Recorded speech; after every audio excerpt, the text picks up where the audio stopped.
안녕하세요. 아낌없이 크는 나무 아크나입니다. 오늘 준비한 책은 주역학자 김승호 선생이 지은 사람이 운명이다를 준비했습니다. 인생사 기륭화복은 지금 내 옆에 있는 사람이 좌우한다. 누구를 만나고 어떻게 처세할 것인가. 우리는 태어나서 죽을 때까지 많은 사람을 만난다. 그런데 만나면 기운이 나고 마음이 편안해지는 사람이 있는가 하면 반대로 기가 빨리는 듯 피곤해지고 불편한 사람도 있다. 이유 없이 꼬이고 어긋나는 사람도 있고 반대로 호흡이 척척 맞는 사람도 있다. 기업이나 조직에서 인사가 만사라고 하듯 인생사 기륭화복도 인간관계가 모든 것을 좌우한다. 과연 평생의 은인, 나를 일깨워줄 사람 혹은 나와 함께 성장할 사람은 누구일까? 반대로 나에게 불운을 주는 사람은 어떤 사람이고 그를 만나면 어떻게 대처해야 할까? 돈보다 운을 벌어라. 사는 곳이 운명이다의 저자. 주역학자 초운 김승호 선생의 신간 사람이 운명이다는 누구를 만나서 어떻게 행동해야 좋은 운을 끌어당길 수 있나에 대해 본격적으로 파헤친 책이다. 하늘은 스스로 고귀해지려는 사람을 돕는다. 인간의 삶이란 반드시 인간끼리의 교류만을 뜻하지는 않는다. 어떤 사람은 인간 세계를 등지고 산에서 숨어서 대자연을 벗하며 살아가기도 한다. 그리고 또 어떤 사람은 인간도 포함하지만 그 이상의 절대 세계와 접촉하면서 살기도 한다. 성직자나 도인 등이 그런 사람이다. 속세에 사는 평범한 사람도 신앙을 갖고 살기 때문에 그들도 절대 세계와 감응하며 산다고 볼 수 있다. 여기서 절대의 세계라고 했지만 그것은 사람마다 다르기 때문에 콕 집어서 무엇이라고 얘기할 수는 없다.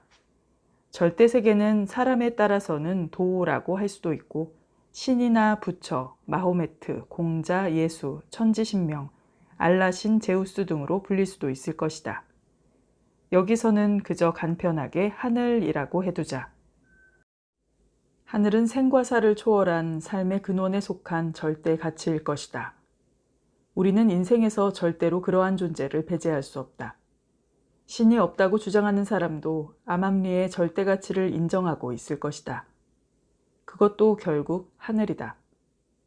하늘은 인간 존재의 뿌리이고 또한 우주의 관리자이기도 하다.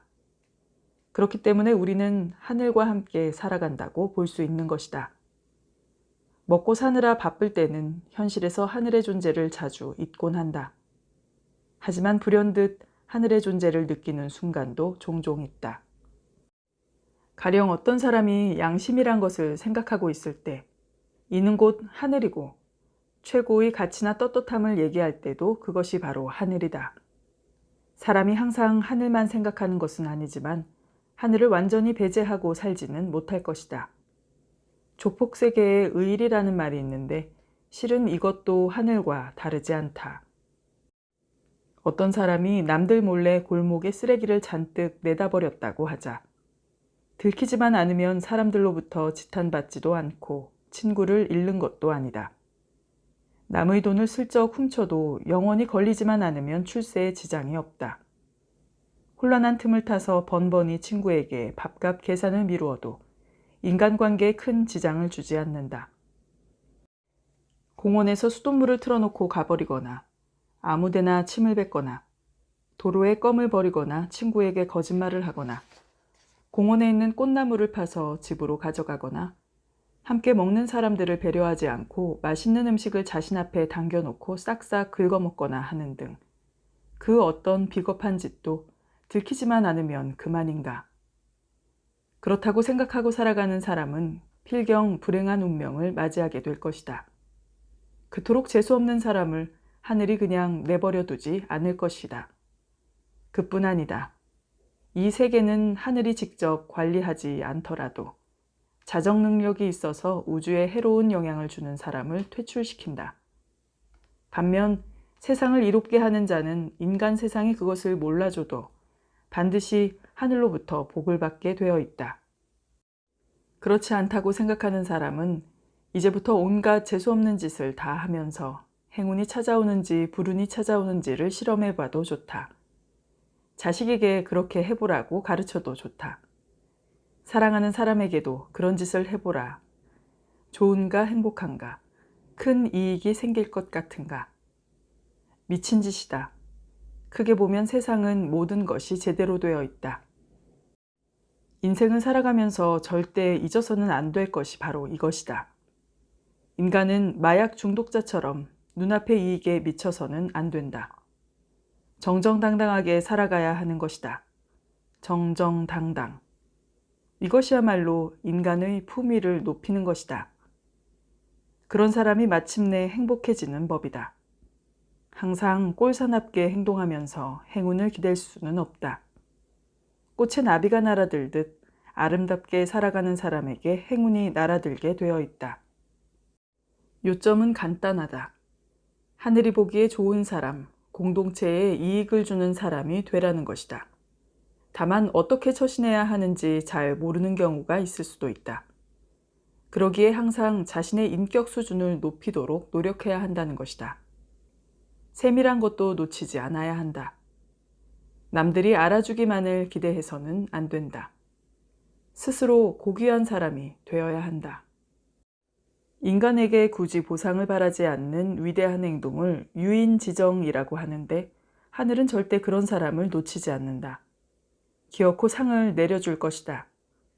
물론 진정한 아름다움은 하늘로부터 내려온 상마저 사양하고 인간을 이롭게 했다는 그 사실 자체로 스스로 만족하고 행복을 느끼는 것이다. 훌륭한 사람은 아름답고 당당하고 보람있다. 이는 하늘이 원하는 바다. 얼굴은 자주 보이되 입은 다물라. 먼 옛날 인류의 조상들은 흩어져 홀로 지내면서 혹독한 자연 환경과 싸워야 했다. 그때는 협동의 이익을 몰랐다. 하지만 진화의 과정을 통해 협동의 이점을 발견하고 곧바로 집단을 형성했으며 이로써 인류는 자연계에서 두각을 나타내 마침내 만물의 영장으로 자리를 굳혔다. 이는 오로지 협동의 결과다.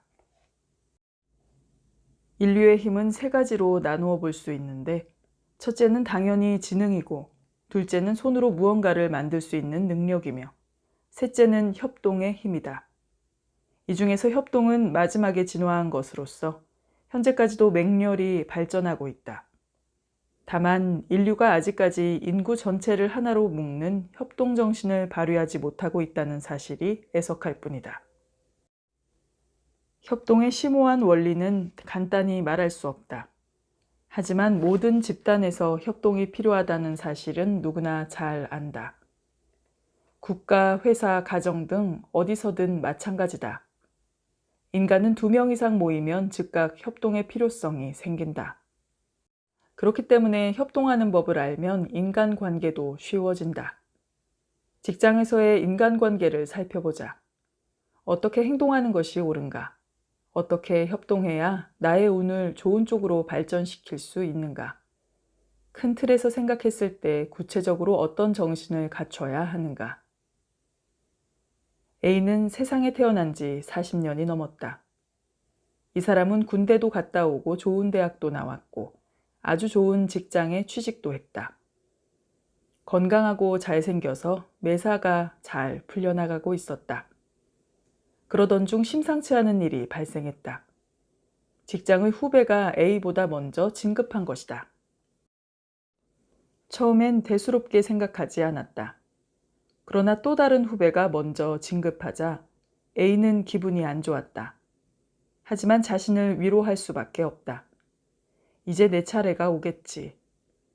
그런데 일은 여기서 끝난 것이 아니었다. 또 다른 후배가 진급하더니 이번에는 아예 그 후배가 A의 부서의 팀장으로 온 것이다. A는 이제 확실한 위기감을 느꼈다. 머지않아 퇴직을 해야 할지도 모른다고. 이 상황은 뻔했다. A는 이미 오래전부터 나쁜 운명으로 들어서고 있던 중이었다. 모든 것이 예정되어 있었던 것이다. 직장의 상부에서는 A를 밀어내고 있는 것이 분명해 보였다. 이와 같은 일은 요즘 사회에서 종종 볼 수 있는 현상이다. 위의 일은 모두 실화인데 나는 A에게 오래전부터 충고를 해주던 차였다. A에게는 중대한 단점이 있었기 때문이다. 첫째, 이 사람은 왕성한 문제제기 욕구가 있다. 문제는 때와 장소를 가리지 않는다는 것이었다. 공식적인 회의 자리든 퇴근 후 회식 자리든 모든 일에 자기 의견을 지나치게 적극적으로 내놓았다.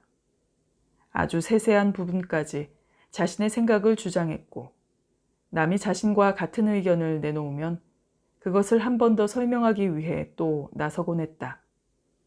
한마디로 분위기 파악 못하고 나대는 사람이었다. 둘째, 자기 주장이 지나치게 강하다 보니 자신과 다른 의견이 나오면 상대가 누구든 상관없이 끝까지 싸웠다. 죽어도 지는 법이 없다. 상대방이 지쳐서 그만두어도 끝까지 따라붙어 확인 사살을 했다. 당신이 틀린 건 맞죠?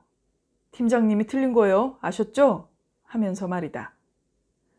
A에게는 정답이란 것이 아예 존재하지 않는다. 자신이 내놓은 것만 정답일 뿐이다. 그는 영원히 지지 않는 사람이다. 셋째, A는 자신이 하는 일에 대해선 항상 비밀에 붙였다. 넷째, 반면 남의 일에 대해선 끝까지 알아내려고 했었다. 어제 뭐 했어요 등을 집요하게 물었다. 다섯째, A는 남이 말할 때 잘 듣지 않았고 조금도 흥미를 보이지 않았다.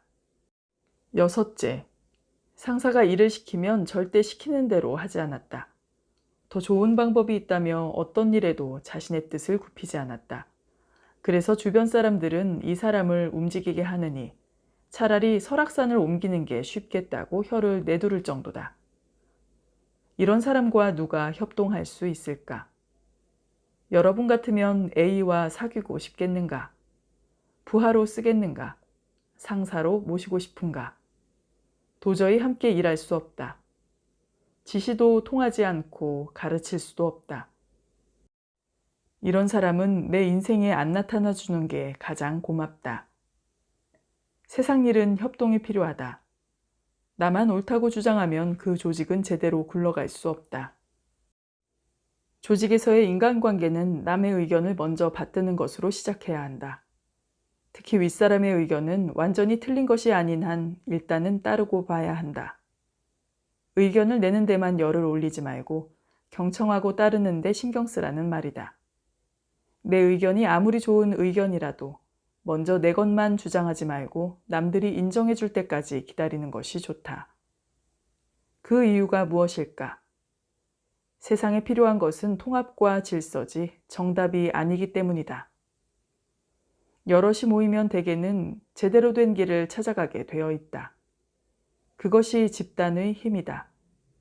그러니 내 주장 하나를 굽히면 협동은 빨라진다. 그리고 협동이란 위에서부터 의견 수렴을 해야 한다. 아버지보다 아이의 의견이 더 중요하다면 세상은 거꾸로 돌아가게 되어 있다. 직장 상사는 아래에서부터 올라온 사람이기 때문에 이제는 의견을 내어놓아도 좋을 것이다. 그러니 조직 생활에서는 윗사람의 말을 듣고 따르는 것에 역점을 둬야 한다. 결론은 이렇다. 조직 생활을 할 때는 모든 사람에게 얼굴을 자주 보이되 가급적 자신의 의견을 앞세우지 않는 것이 이롭다. 눈에서 멀어지면 마음도 멀어지니 조직 내의 모든 사람에게 항상 자주 얼굴을 보이고 대신 입은 자주 열지 않는 것이 좋다. 귀한 운명을 만드는 귀한 행동. 앞에서 강조했듯이 말은 태어나서 제일 먼저 배우는 것이고 말이란 그 속에 뜻이 있어야 진정한 말이다.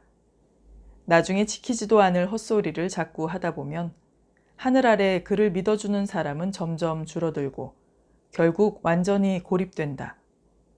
그런 사람의 말은 한마디로 말이 아닌 것이다. 그는 무책임한 사람이 되어 얼굴에도 그런 모습이 나타난다. 이른바 천한 관상이 되는 것이다. 얼굴이 천해질 정도라면 운명도 천해지는 것이 당연한 이치다. 이런 사람에 대해서는 더 이상 논할 가치도 없다.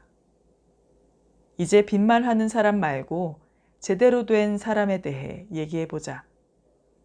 이런 말이 있다. 인물 가난이 서럽다. 이는 얼굴이 지나치게 못생긴 사람을 두고 한탄하는 말이다. 두 번째 한탄도 있다. 글 가난이 서럽다. 이는 정신이 못생긴 사람을 일컬어서 하는 말이다. 인간은 책을 많이 읽으면 정신이 바르게 된다는 뜻을 강조한 것이기도 하다. 여기서 글 가난이라는 표현은 딱히 지식이 적음을 뜻하는 것이 아니다. 배우지 못한 사람처럼 행동할 때 그렇게 말한다. 요즘 말로 가방끈이 짧아 보이는 사람, 행동이 천박한 사람인데 간단히 말해서 교양 없는 사람으로 이해하면 된다. 교양, 이것이 이 장의 주제다. 교양이라는 말이 고리타분한가? 말하는 법에 이어서 행동하는 법을 논하자는 것이다. 사람이 남 앞에 나서면 말을 하고 행동도 드러나 보이게 되는데 사람들은 상대방의 말과 행동을 보고 그를 판단한다. 운명을 만드는 것이 말과 행동이므로 운명을 바꾸는 것도 그 시작은 말과 행동이다. 사람의 됨됨이는 여기에서 다 까발려지기 때문이다. 생각해보자. 어떤 사람이 예의가 없고 말이 무식하며 행동이 천박하다면 그 사람과 상대하고 싶은가? 우리는 그런 사람에 대해서 교양 없는 놈이라고 낙인 찍어놓고 가급적 피한다. 누구나 귀인과 만나고 싶고 가까이 있고 싶은 법이다. 그런데 귀인의 첫 번째 조건이 교양이다. 유럽 사람들은 신사답게 행동한다는 말을 자주 한다. 신사답다는 것은 교양 있다라는 말과 같은 뜻이다. 귀티가 난다, 기품이 있다, 점잖다 등도 같은 맥락이다. 공자는 이렇게 말했다. 실질이 문화보다 앞서면 천하고 문화가 실질보다 앞서면 약하다. 그러므로 군자는 실질과 문화를 모두 겸비해야 한다. 여기서 실질이란 생존을 위한 구체적인 수단이다. 이는 혼자 알아서 하면 되는 것이다. 하지만 문화란 남들 앞에서 이루어지는 바, 반드시 품위를 갖추어야 한다. 즉, 인간은 교양을 갖추어야 한다. 그렇다면 대체 어떤 행동이 교양 있는 행동일까? 교양의 조건은 무수히 많은 항목이 있으므로 항상 염두에 두고 하나씩 익혀나가면 된다. 예의 바르게 인사하기, 쩝쩝거리며 먹지 않기, 남에게 양보하기, 화내지 않기, 온화하고 고상한 말투로 말하기, 차림새를 단정히 하기, 침착하게 행동하기, 밝은 표정 짓기, 큰 목소리로 성내지 않기, 남에게 혐오감을 주는 행동을 하지 않기, 격식 있는 자리에서 정장 차려입기, 겸손하게 말하기, 주위 사람을 배려하기 등이 모두 교양 있는 행동이다. 대부분의 사람들은 하루하루 사는데 급급하고 실질을 갖추는 데만 열을 올린다. 그래서 교양을 대수롭지 않게 여긴다. 심지어는 교양이란 개념 자체를 고리타분하다며 비웃는다. 이는 천한 발상으로서 사회를 어둡게 만든다. 인간이 얼굴이 가난하고 지식이 가난해도 품성까지 가난해서는 안 된다. 지위가 낮고 부유하지 못하다고 해서 행동마저 천박하다면 이는 너무나 슬픈 일이 아닌가. 행동이 귀하면 반드시 귀한 사람이 된다. 그것이 하늘의 이치다. 예로부터 훌륭한 가문의 사람들은 애써 교양을 익혀왔다. 교양 없는 사람은 자기 자신을 해치고 남도 해치는 결과를 초래하기 때문이다. 남들이 환영하는 사람이 되어야 좋은 운명도 열리는 법이다. 교양 없는 사람은 거칠고 천하다. 그래서 우리는 그런 사람을 피하고 싶은 것이다. 우리 자신이 그런 사람이 되어서는 절대 안 될 일이다. 말은 신중하게, 행동은 품위 있게. 이 두 가지만 기억해도 운명 개선의 큰 틀은 갖추어진 것이다. 물론 이 두 가지는 의식적으로 익히고 노력하며 실천해야 한다. 되는 대로 편하게 자신의 이익만 추구한다면 어느새 모든 사람이 떠나가게 되고 인생에서 뒤처질 수밖에 없다. 열심히 산다는 것은 약삭빠르게 실질만 갖추는 것이 아니다. 반드시 교양을 갖추어야 하는 바. 이것을 빼놓고는 처세를 논할 수 없다. 교양이란 단정함을 지키는 것인데 이는 수택절로 표상된다. 이 괴상은 혼돈스러운 몸을 잘 가꾼다는 뜻이다. 다 보고 다 듣는 기술. 운명은 타고난 것이 절반이고 후천적인 말과 행동으로 만들어가는 것이 절반이다. 타고나는 것은 어쩔 수 없다고 쳐도 후천적인 운명 경쟁 앞에서는 사람들만이 가진 특별한 기술이 있다. 과연 무엇일까? 그것을 한마디로 표현하면 다 보고 다 듣는 기술이다. 다 보고 다 듣는 것?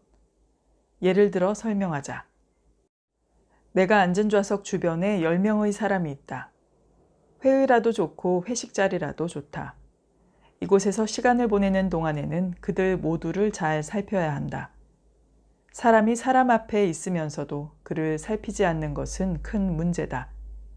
인격적으로도 나쁘지만 운명의 측면에서는 최악이다. 반면 사람을 잘 보고 그의 말을 잘 듣는 것은 운명적으로도 이익이 되는 행동이다. 좋은 사람을 만나야 좋은 운명의 문이 열린다.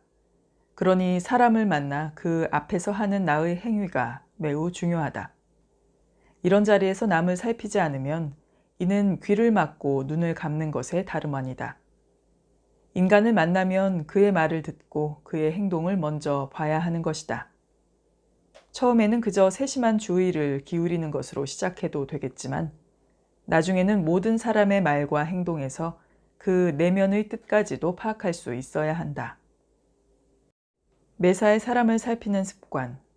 이는 인간이 있는 모든 곳에서 필요하다. 눈치 없이 두리번거리라는 뜻이 아니다.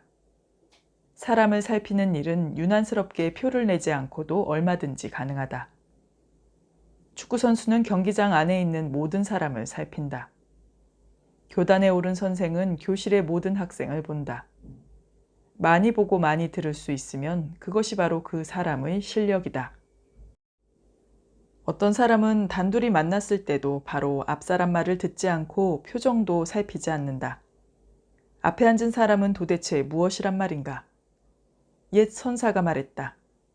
사람을 앞에 두고 보지 않으면 만나도 만난 것이 아니다. 여기서 본다는 것은 형상과 그 속마음까지를 함께 본다는 뜻이다. 인간은 모름지기 다른 사람의 마음속에 무슨 일이 일어나고 있는지 파악하며 지내야 한다. 앞사람이 화가 났는지, 나를 비웃고 있는지, 지루해하는지 슬쩍 빠져나갔는지, 누군가가 혼자 외톨이가 되어 있는지, 음식을 혼자 다 먹어치우는지 등을 알고 있어야 하는 것이다. 총명이라는 단어가 있다. 이는 지혜롭다는 뜻으로 사용되는데 실은 그런 뜻이 아니다. 엄연히 다르다. 총명이란 문자 그대로 귀 밝고 눈 밝은 것을 뜻한다. 즉, 잘 듣고 잘 본다는 뜻이다. 지혜는 보고 들은 것의 뜻을 파악하는 능력을 말한다. 물론 지혜도 중요하다. 하지만 잘 보고 잘 듣는 능력이 우선 갖춰지지 않으면 안 된다. 총명함이 없으면 지혜가 아무리 뛰어나도 소용없다. 사리분별을 하지 못하는 사람, 상황 파악이 안 되는 사람이란 말이 있는데 이 사람은 살피는 능력이 결여된 사람이다. 자신도 사람인데 어떻게 앞에 있는 사람이 행동하는 것을 보고 그 뜻을 모르겠는가? 살피지 않아서 상황을 파악하지 못한 것뿐이다. 주변의 모든 것을 잘 파악하고 거기에 적절히 대응할 능력까지 갖추면 운명 경쟁에서도 크게 앞설 수 있다. 그러나 당장 달인의 경지를 요구하는 것은 아니다. 장차 그렇게 될 수 있도록 잘 살피는 능력을 갖추는 데 노력하라는 것이다. 공자는 이렇게 말했다. 소인은 함께 있어도 화합하지 않는다. 즉, 소인배는 남과 있을 때 다른 곳을 보고 있거나 딴 생각을 하고 있다. 그렇지 않으면 고개를 숙이고 있거나 혼자 쩝쩝대며 먹고 있다. 이곳저곳을 두리번거리거나 부산스럽게 행동하기도 한다. 공자는 이를 개탄한다. 화합이란 그곳에서 사람들과 서로 잘 어울리는 것이고, 이것을 하려면 주변에서 일어나고 있는 모든 일을 세심하게 파악해야 한다. 다른 사람을 보지 않고 자신에게만 몰두해 있으려면 아예 집 밖으로 나다니지 말아야 한다. 인생은 나 혼자만 무대 위에서 춤추는 것이 아니다. 자신의 행동을 삼가면서 일일이 주위 사람을 살피고 그들의 이야기를 들어야 하는 것이다. 처음에는 한 명이라도 제대로 보고 듣는 능력을 키운 다음 차츰 수를 늘리도록 노력해야 한다. 막상 해보면 말처럼 쉬운 일은 아니다. 만일 어떤 사람이 많은 사람을 살필 수 있고 각각의 속뜻을 파악해 적절히 행동할 수 있다면 그 사람은 남들로부터 추대를 받을 것이다. 인간은 남들로부터 선택되어야만 성공할 수 있는 법이다. 저 혼자 끙끙대며 딴 생각을 하는 사람을 누가 사귀려 하겠는가? 보지 못하고 듣지 못하는 사람은 가는 곳마다 불쾌감을 심어주며 마침내 파멸이 멀지 않으리. 잘 보고 잘 듣는 사람은 반드시 친구가 있다. 그것도 엄청나게 많이. 주역이 알려주는 8가지 인간형. 세상에 어떤 사람이 살고 있는지를 유형별로 알면 인간관계가 한결 수월해지지 않을까. 인류 최고의 학문인 주역에서는 만물을 8가지로 분류하는데 인간의 성격도 그 범주를 넘지 않는다. 1. 듬직한 사람, 산. 첫째 유형은 듬직한 사람이다. 어지간한 일에는 별로 충격을 받지 않고 말수가 적으며 동작도 다소 느린 편이다. 내면의 감정을 잘 드러내지 않고 인내심이 강하다. 자잘한 일에는 일희일비하지 않고 감정이 안정적이다. 약간 둔감한 면이 없지 않지만 믿음직한 사람이다. 어디에서도 잘난 척을 하지 않는다. 한번 마음을 정하면 잘 변하지 않고 고집이 센 편이다. 우직한 남성의 모습을 상상하면 된다. 이해의 속도는 약간 느려도 속내가 깊다. 주역에서는 이런 사람을 간이라고 표현한다. 산 같은 사람이다. 이런 사람을 대하는 방법은 그와 비슷한 자세를 취하되 잔잔한 호수의 모습을 보이면 좋다. 약하지만 넘치지 않는 호수와 같은 자세.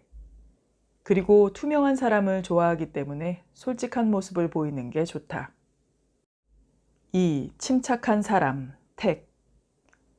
두 번째 유형은 침착한 사람이다. 단정하고 속내를 쉽게 알 수 있는 타입이다. 궤도에 어긋나지 않고 절제력이 있는 사람으로 욕심이 크지 않다. 강하지는 않지만 자신을 잘 지키고 유지하는 타입이다. 그래서 나서지 않아도 돋보인다. 순진하지만 교양이 있고 자기 몫은 확실히 하는 사람이다. 이런 타입은 태라고 표현한다. 연못 같은 사람인데 이런 사람을 대할 때는 어느 정도 보조를 맞추되 조금씩 듬직한 사람과 같은 모습을 보이면 좋다. 사람은 자기와 비슷한 유형의 사람과 친하게 지내지만 정반대의 모습을 조금 갖춘 사람도 좋아한다. 이는 남녀가 서로 다르지만 끌리는 것과 같은 이치다. 그러나 이성보다는 아무래도 동성끼리 만났을 때 더 편안하게 어울리지 않는가. 3. 논리적인 사람, 화. 세 번째 유형은 논리정연한 사람이다. 냉정하게 느껴질 만큼 논리를 내세운다. 분명한 것을 좋아하는 사람으로 한마디로 공부 잘하고 유식한 타입이다. 남의 말에 잘 속지 않는다. 감정을 감추고 이성을 앞세우기 때문이다. 행동이 질서정연하고 생각이 명료해서 친구가 많다. 어디에서든 사람들과 잘 어울리는 능력이 있다. 객관성이 뛰어나다. 이런 유형은 리로 분리된다. 불처럼 밝다는 뜻이다. 이런 사람은 조용하고 감정이 풍부한 사람을 좋아한다. 물론 이 유형의 사람과 비슷한 성격을 보여주는 것이 우선이다. 화의 반대는 수인바. 수 유형이 가진 특징을 약간만 보여주면 된다. 4. 내성적인 사람, 수. 네 번째 유형은 감이다. 물 같은 사람인 바. 내성적이고 조용하고 감성적이다. 사생활을 중시하고 자유로운 성격이다. 시끄럽지는 않지만 기분이 쉽게 바뀌는 사람이다. 머리는 좋지만 실수가 많은 것이 흠이다. 아는 것은 확실히 많지만 자신이 관심을 가진 것 이외의 것은 지나치게 문외한이다. 약간의 결벽증이 있고 자기 자신을 객관적으로 판단하는 데는 약한 편이다. 수동적인 편이나 사람을 사귀는 데는 별 탈이 없다. 다만 자기 취향에 맞는 사람만 가려서 사귀는 경향이 있다. 명랑하다기보다는 약간 어두운 편이고 번뇌와 망상이 많다. 이런 사람은 속으로 화 유형을 좋아한다. 보조를 맞추되 화의 모습을 약간씩 보여주면 사귀기 쉽다. 날카로운 사람, 뢰. 다섯 번째 유형은 날카로운 사람이다. 화, 논리적인 사람의 유형처럼 이성적인 타입과는 다르다. 무엇이든 끝까지 파고드는 끈질긴 타입이다. 화를 잘 내는 편이고 어디서든 돋보이기를 좋아한다. 속이 깊지만 편협한 면도 있다. 아주 가깝게 지내는 특별한 친구는 있지만 사람을 폭넓게 많이 사귀지는 못한다. 양심적이고 심성이 바르지만 가끔은 그 점이 지나쳐 주위 사람을 질리게 만든다. 추진력이 있고 여간에서는 지치지 않는다. 매사에 정조준을 한다. 이런 사람을 진으로 분류하는데 우레 같은 사람이다. 이런 사람은 여섯 번째 유형인 바람 타입을 좋아한다. 6. 바람 같은 사람, 풍. 여섯 번째 유형은 손인바. 바람 같은 유형이다. 사교적이고 성격이 원만하다. 화를 잘 안 내고 타협을 잘한다. 깊지 못한 면이 있으나 대신 폭이 넓다. 이해심이 많고 행동이 신속하다. 착하고 순진해서 남의 말을 곧이곧대로 믿는 경우가 많고 속는 일도 잦다. 이런 사람은 다섯 번째 유형인 우레 타입의 사람을 좋아하는 경향이 있다. 7. 온순한 사람, 지. 일곱 번째 유형은 곤이다. 땅 같은 사람을 말한다. 수동적이고 온순하다. 정신적으로 여성스러운 타입이다.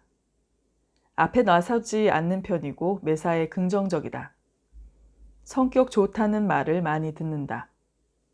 자기 의견을 앞세우기보다 남을 잘 인정해주기 때문이다. 불평불만이 없고 뒤끝도 없다. 남을 잘 도와준다. 일을 서서히 처리하고 조용히 남의 뒤를 잘 따르는 편이다. 시야가 넓어서 수용력도 좋다. 이런 사람은 자신과 다른 타입, 즉 리더십이 뛰어난 사람을 좋아한다. 8. 능동적인 사람, 천. 여덟 번째 유형은 건, 즉 하늘 같은 사람이다. 강건하고 능동적인 타입이다. 밝고 맑고 강하다. 언제나 새롭다. 정열적이고 남보다 앞선다. 다소 잘난 척을 하지만 견해가 출중하다. 지치는 법이 없고 절대 우울해하지 않는다. 단순하지만 어리석지 않다. 행동력과 돌파력이 강하다. 창조력이 있고 늘 싱싱하다. 이런 사람은 일곱 번째 유형인 지, 온순한 사람의 성품을 가진 사람에게 끌린다. 이상으로 8가지 유형을 간단히 살펴보았다. 전 세계 70억 인구를 이 8가지로 100% 정확하게 나눌 수 있다는 말은 아니다. 대체로 그렇다는 것이다. 또한 한 사람이 딱 한 가지 유형만 가진 경우는 드물고 두세 가지 유형이 합쳐진 경우가 많다. 예를 들어 지와 택의 성격을 함께 가졌거나 풍과 천의 성격을 함께 가질 수 있다. 100%라고 말할 수는 없어도 자신의 유형과 상대방의 유형을 알면 살면서 맞춰가기 쉬울 것이다. 그러기 위해서는 사람을 만나는 순간 그 사람이 어떤 사람인지 간파하는 훈련이 절대적으로 필요하다. 세상에서 가장 중요한 존재는 사람이다. 그러니 사람을 만났을 때는 내 자랑을 하는데 급급해서는 안 된다. 공자는 이렇게 말했다. 남이 나를 알아주지 않는 것을 걱정하지 말고 내가 남을 못 알아보는 것을 걱정하라. 공자는 인물을 알아보는 것에 대해 득도의 경지에 이르렀지만 이 모든 능력은 주역에서 비롯된 것이다. 주역은 한마디로 팔괘의 논리인데 사람을 팔괘로 분류만 할 수 있다면 인간을 간파하는 데 달인이 될 수 있을 것이다. 이에 대해 조금만 더 얘기해 보겠다.